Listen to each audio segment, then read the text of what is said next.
Hey, how are you doing? Hope you're doing well today. I'm doing pretty good. I'm filming this on my new iPhone. I have the new iPhone 11. It is amazing. I got it because my wife, Haley, has upgraded her phone to the 11, and I noticed that the camera is amazing for pictures and video, and the sound quality is a little better than most. I had the Galaxy S9, I believe, and I decided to make the transition over to iPhone, and so far it's working out great. I never thought in a million years I would switch to iPhone, but I did, and I love it. So the video quality is so good. You can see my windows need to be cleaned. My whole car needs to be cleaned. I'm going to do that after this. Anyhow, so today I wanted to talk about a couple things. The first thing is I'm going to talk about noise sensitivity and traffic and driving, like sensitivities I might have when I'm driving, or I do have when I'm driving. And I'm sure it affects a lot of people, not just me. And then the next thing I want to talk about, a little vocabulary. The word I'm going to focus on is the verb to offend. We're really going to talk about, verbs and what the verb offend means and all the implications of it.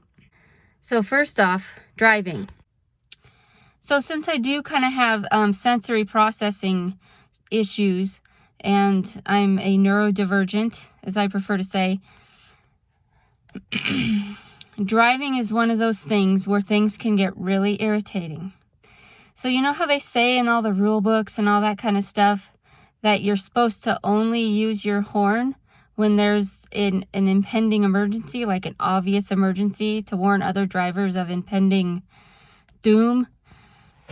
Yeah, people don't follow that rule. And that's so annoying because if I'm just sitting there, say I'm sitting in the center turn lane and all these cars are whizzing by me and I'm waiting to turn left, and then some idiot comes up behind me really quick, laying on their horn. That startles me. Like any sudden noise, especially a car horn, is incredibly startling. If it's startling for you, it's like a billion times more startling for me. It really is not good. So people, when you're driving, don't use your horn unless you absolutely have to, because it isn't fair. It isn't fair to those of us who get really startled, and that could cause an accident by itself. And people could say, oh, well, if you're that startled, you shouldn't be driving. No, I'm a great driver. I follow the rules. I go the speed limit.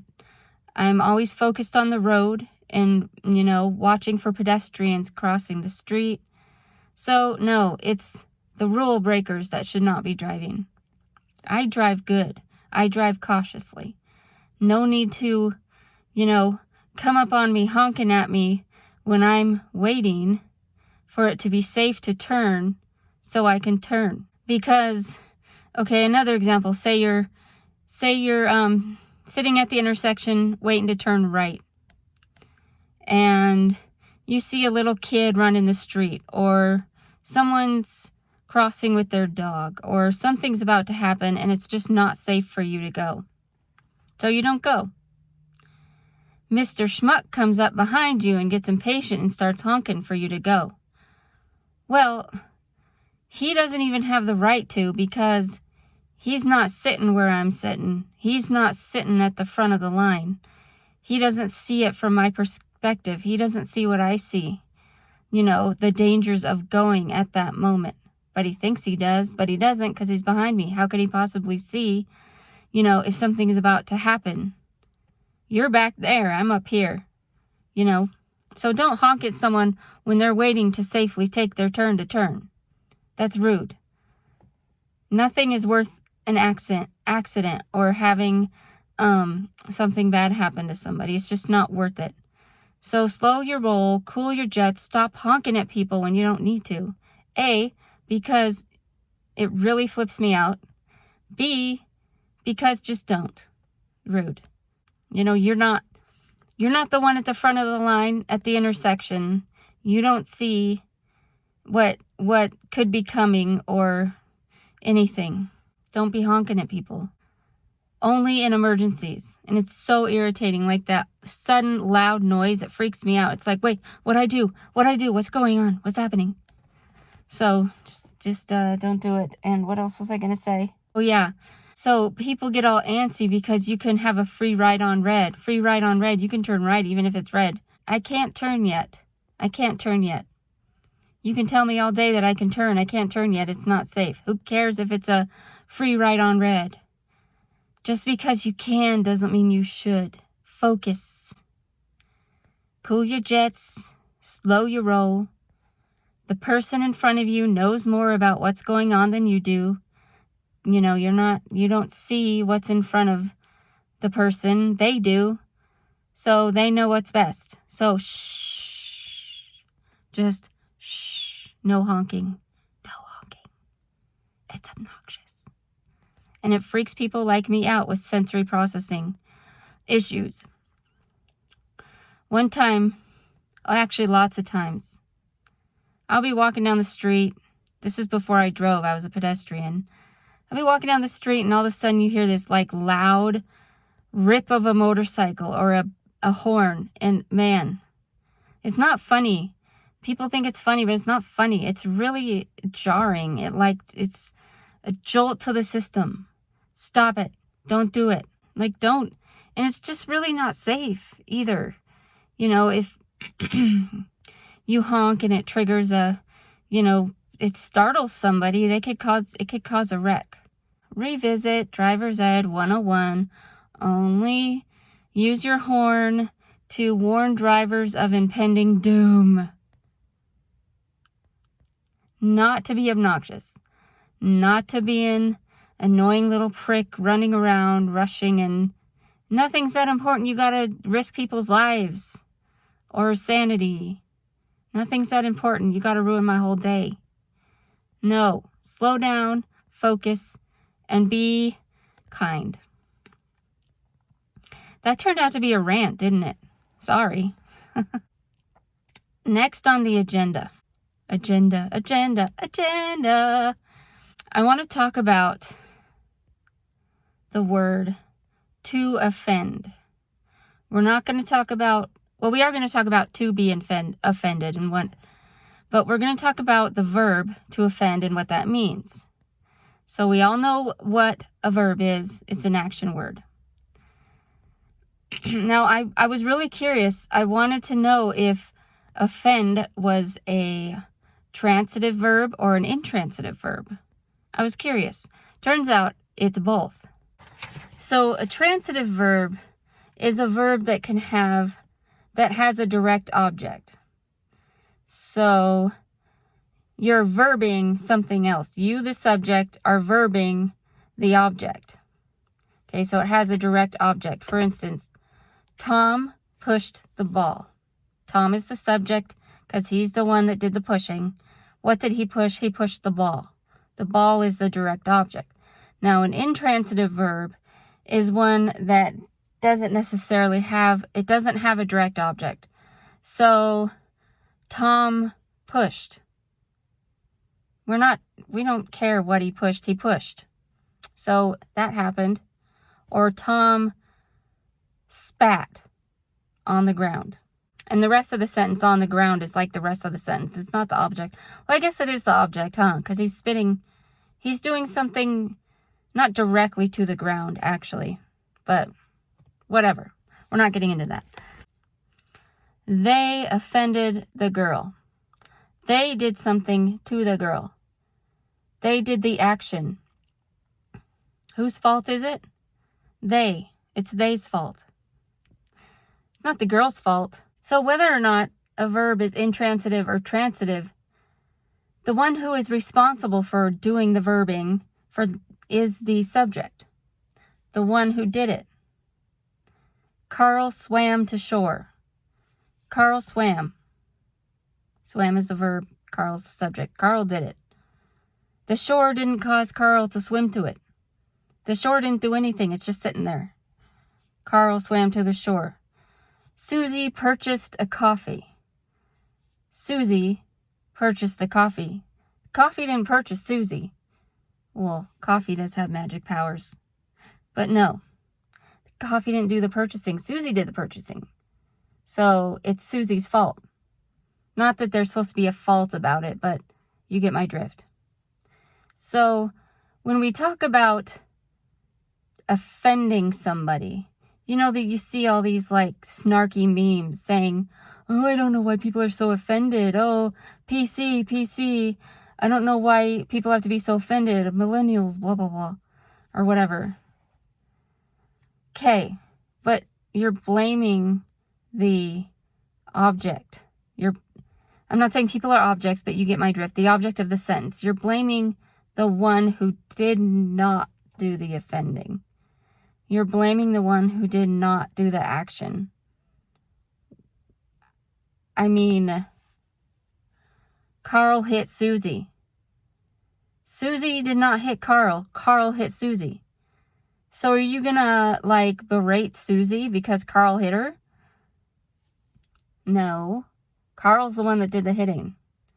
So why are we so hard on people?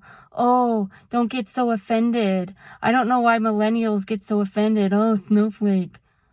That's just the subject not wanting to own up to their shit. They're not wanting to own up that, hey, I may have hurt you. I'm sorry.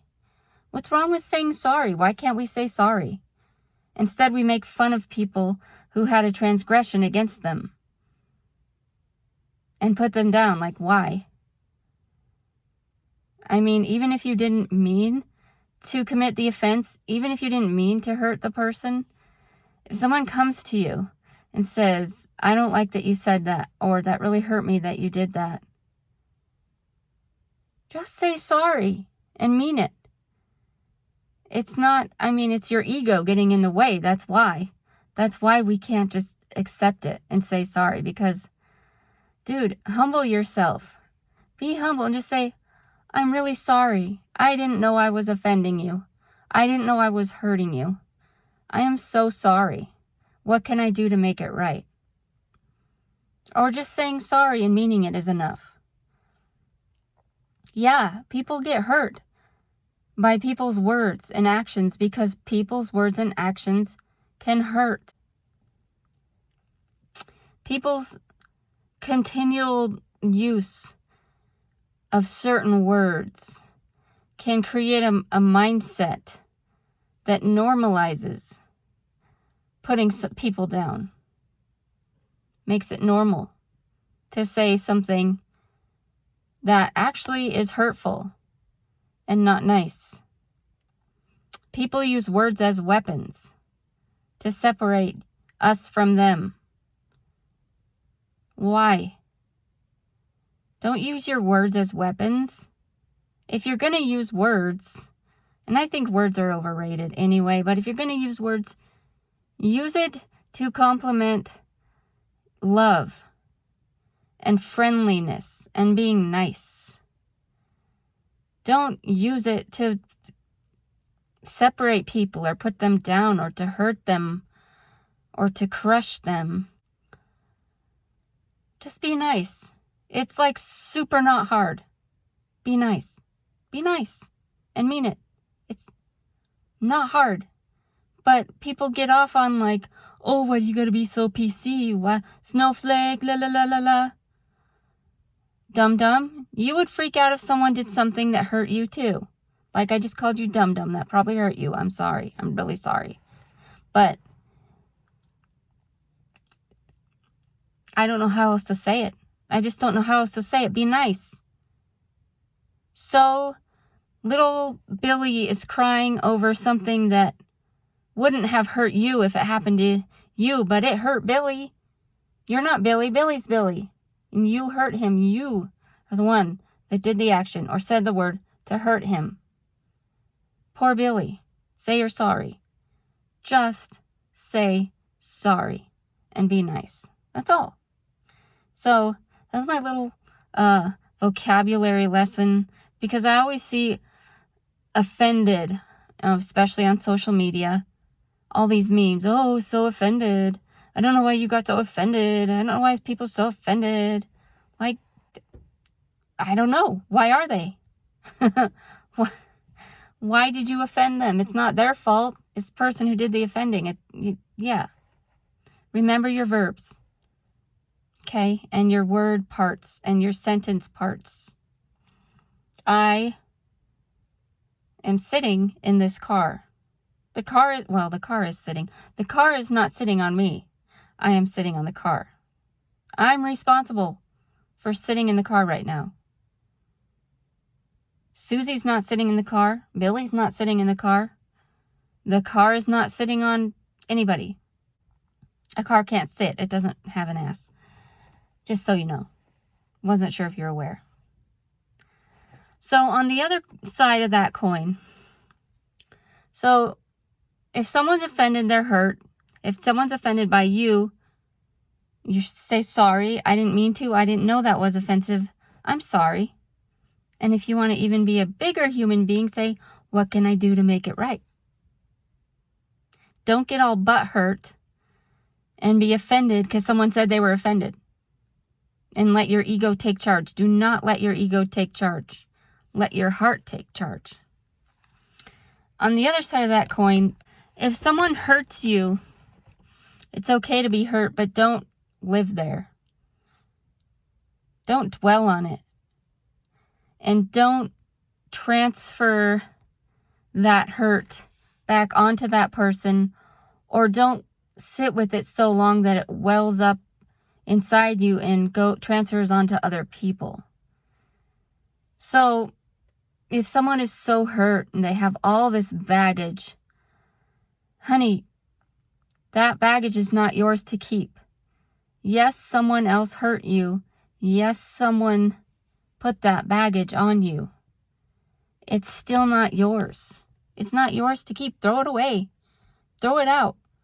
Because if you keep it, it's just going to be, number one, toxic for you, but that toxicity will spill onto others as well.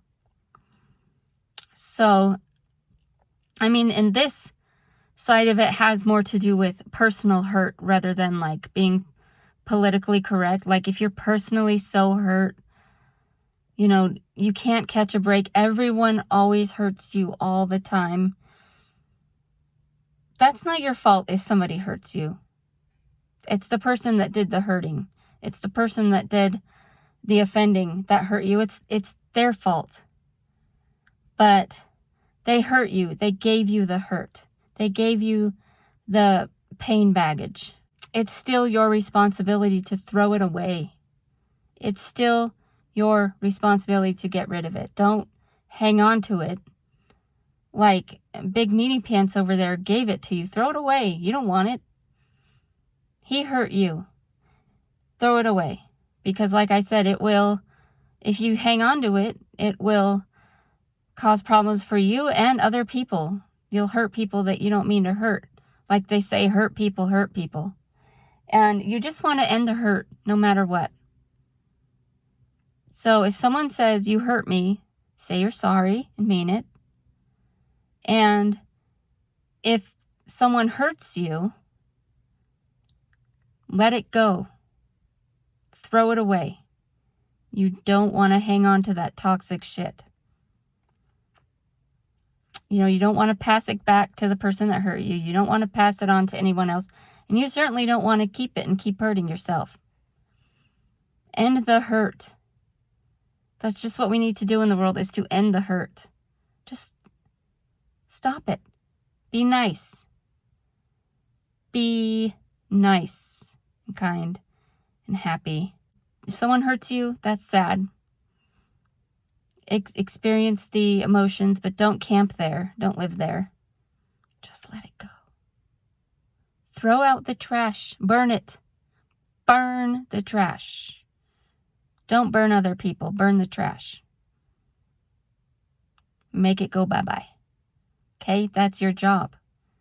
You have to be nice. I think that's all I have to say for today. I thought there was something else. Maybe not. Okay, that's my vlog for today. Sorry about my dirty windows.